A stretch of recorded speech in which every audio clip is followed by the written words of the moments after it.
Science fiction meet military fact. The U.S. Navy is boasting that it now has a huge technological advance in airborne technology.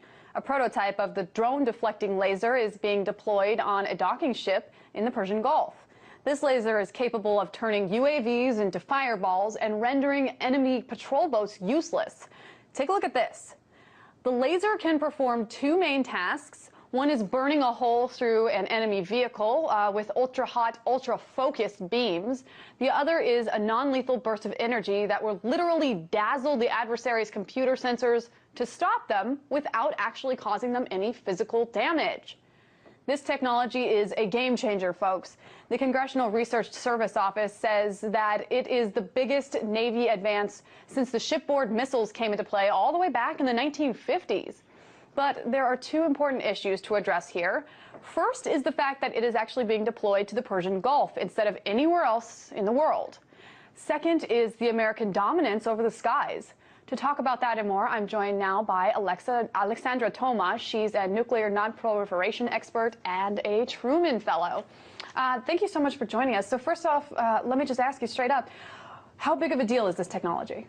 Well, as you mentioned, and as the Congressional Research Service report mentioned, it is a game changer. What I will mention, though, is that it is a prototype as well. This is the first time we're pioneering this technology, and so it remains to be seen how effective it will be.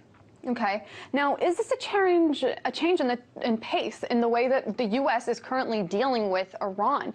Up until this point, it's been diplomatic sanctions. There hasn't really been any kind of strategy in terms of military, physically. So is this a change of pace? I don't think so. I think, again, we need to sort of see what happens and what the reaction is from Iran, obviously, to what to the laser. But I think this introduction of this new laser is not going to shut the door on diplomatic efforts, nor should it. I mean, we should have, and we should be pursuing all types of relationships and relationship building with Iran.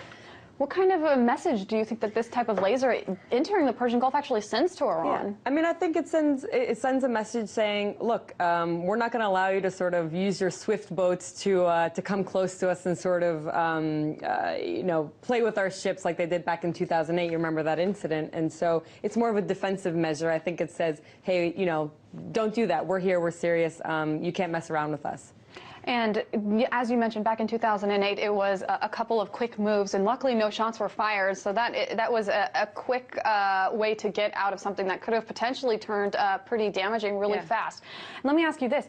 Would firing this type of laser, even if it's the one where you dazzle them without actually hurting it, be considered a first shot?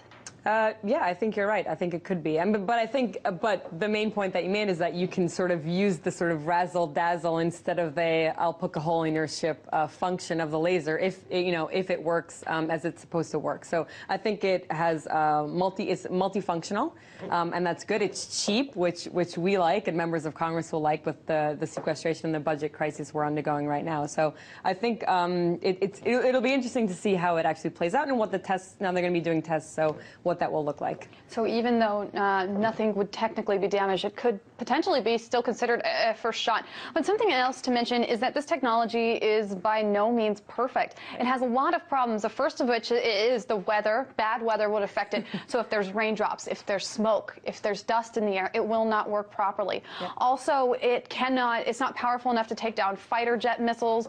Anybody that puts a reflective face on their machines, it can actually confuse the laser. So it's not perfect. There's a lot of flaws in it. Yep. So what does it possibly mean that we are putting ourselves into a political posturing with Iran before the technology is actually ready for that kind of thing? Yeah, no, it's a really good point. I mean, yeah, another thing, you need to have your the object that you're targeting in sight. So, as you mentioned, it's a cloudy day, it's dark, it's at night, I mean, all those sorts of things. There's certainly, and again, it's a prototype, so there's certainly a lot of things that you need to work the kinks out for.